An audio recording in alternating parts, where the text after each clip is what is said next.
Please, ẹ má tira yín. do not push yourself. Bá ti rọ́mọdé bí àgbà ti ń gba nǹkan. Once you see children where elders are collecting Àkọlẹ̀ fáwọn something, tó nídìí ẹ̀ orí àwọn ọmọdé yẹn ó di fàgbàlagbà tí ọmọ àmójútó ọmọ rẹ̀ pack sí. it and go and give it to those that really need it. Bàbá wa rágbà ń bi ọmọdé. When we see adults where they are supposed to be children, Àti fẹ́ pín nǹkan fọmọdé. we want to share things for children. A kó nǹkan tá a fẹ́ fáwọn ọmọdé ńlẹ̀. Pack what we want to share for children. Ẹlẹ́dàá àwọn ọmọdé yẹn ni ó fi àjàgbàlagbà At tó the lọ end, bẹ̀. the children will suffer the adults that went there. Because ó dà pé ọwọ́ líle lẹ fẹ́. You really like hard hands. Ẹ wo èrò rere tí Naomi ní. Look at the good thoughts that Naomi had. Ẹ wo èrò rere tí Oríyọmí ní. Look at the good thoughts that Oriyomi had. Ẹ wo bí tẹ́ bá See wọn where dé. you ended their lives. Ẹlẹ́dàá àwọn tí wọ́n ò lè rí nǹkan tí wọ́n fẹ́ fún wọn yẹn gbà wọ́n lọ́dún yìí tí wọ́n sì nílò ẹ̀. Head of those that will not receive what was supposed to be shared will be indicated. Alhaji Oriyomi Hamzat, Olórí Naomi àti Principal School. Gbogbo rẹ̀ tí ẹ ti ṣe sẹ́yìn àti èyí tẹ́ ń ṣe lọ́wọ́lọ́wọ́ torí mo mọ̀ pé nínú àhámọ́ tí Alhaji Oriyomi wà, wọ́n á dẹ̀ tó máa ṣe oore lọ. Ṣùgbọ́n gbogbo rẹ̀ tẹ́ ti ṣe sẹ́yìn, èyí tẹ́ ń ṣe lọ́wọ́ àti orí àwọn èyí tẹ́ ti ṣe oore fún á dìde ìrànlọ́wọ́ fún yín. Gbogbo àdúrà tí àwọn èèyàn ń gbà fún yín á ṣẹ mọ́ yín lára.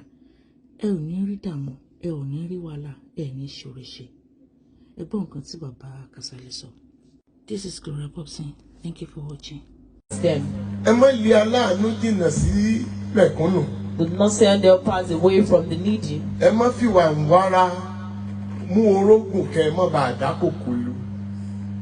Ọmọ pé bẹ́ẹ̀ ni wòlíì wí ní páàlẹ́ Just ọ̀gá yẹn. exactly what the prophet said. So ẹ jọ̀ọ́ torí Ọlọ́run ẹ má bá wa gbàdúrà fún Please pray àwọn èèyàn wọ̀nyí. for these two people. Ìgbàgbọ́ mi ni pé àánú máa ṣògo lórí ìdájọ́. Amen.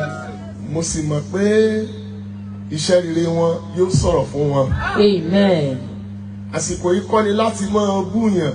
This is not the time to abuse anyone. Ẹ jọ̀ọ́ torí Ọlọ́run ẹ má sọ pé ń gbìjà wọn kẹ́ ẹ má bá wọn bújọba ẹ ràn wọ́n lọ́wọ́. Please do not say you are fighting for them and start abusing the government. You Ẹ are má not dẹ̀ helping fi things. wọ́n pawó owó ẹkún ni ẹnìkan èéfì ra jẹ̀rín o. Do not use them to make money. You will not use the money for good things. Ntẹ́ ẹ̀ bá dẹ̀ tó ẹ má pèrè ayé pẹ́ ẹ̀ tó. Whatsoever it is you are not up to, do not say you are up to it. Ọ̀run máa ràn wá lọ́wọ́. Heavens will help us. Amen. Èmi náà pa òun pọ̀. I'm joining voice together. Lórúkọ èmi àti iléeṣẹ́ Sound Mercy Prayer Ministry. And our Mercy Prayer Ministry. A bá àwọn tí wọ́n pàdánù ọmọ wọn kẹ́dùn. We sympathize and empathize with those that lost their children. Ẹ wo ẹ tí gbọ́ mi lórí ọ̀rọ̀ náà sọ lẹ́nu kò sí gbó. You have not heard from me. Definitely it still needs a little more while. Kò tí àsìkò tí tó It is not time fún èmi láti sọ̀rọ̀. for me to talk about it yet. Torí pé ọ̀rọ̀ yẹn kàn mí ju ẹlòmíì lọ. Because I'm very more concerned than anyone is. Ọmọ local government yìí Oríyọmí Hamzat. Oriyomi Hamzat is from this local government.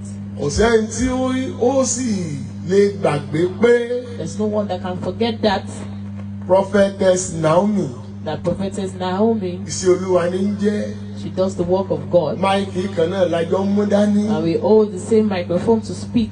Ọlọ́run tí ó ń jíṣẹ́ fún. The Lord that she's delivering message for Tí sì ń ṣe ọmọnìyàn lóore. and sends out to human and does good for human. Ọ̀rọ̀ Ọlọ́run làwọn náà ń sọ lọ́wọ́ yìí. We are speaking the words of God currently. Ṣògbójò bá ń pa kan ọ̀rẹ́.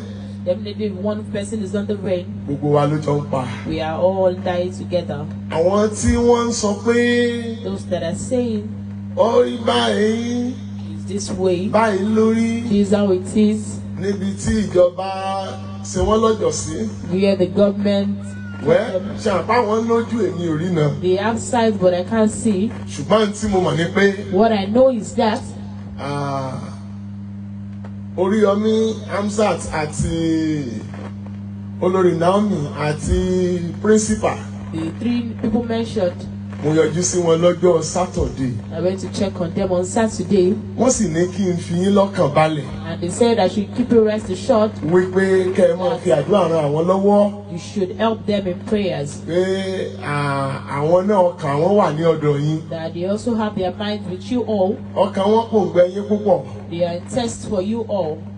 A sì ń gbàgbọ́ pé wọn ò ní pẹ́. And we believe that soonest tí wọ́n ó fi wá darapọ̀ mọ́ wa. they will come back to join us. Tí wọ́n ó lè máa ṣe àṣeyọrí bí wọ́n ti ń ṣe tẹ́lẹ̀. Amen, Jesus' name. Àwọn ẹ jẹ́ ká sọ fún àwọn ìròyìn ajániláyà. Let's run away akóniláyà sókè. Scary news. Àti àwọn aṣinilọ́nà.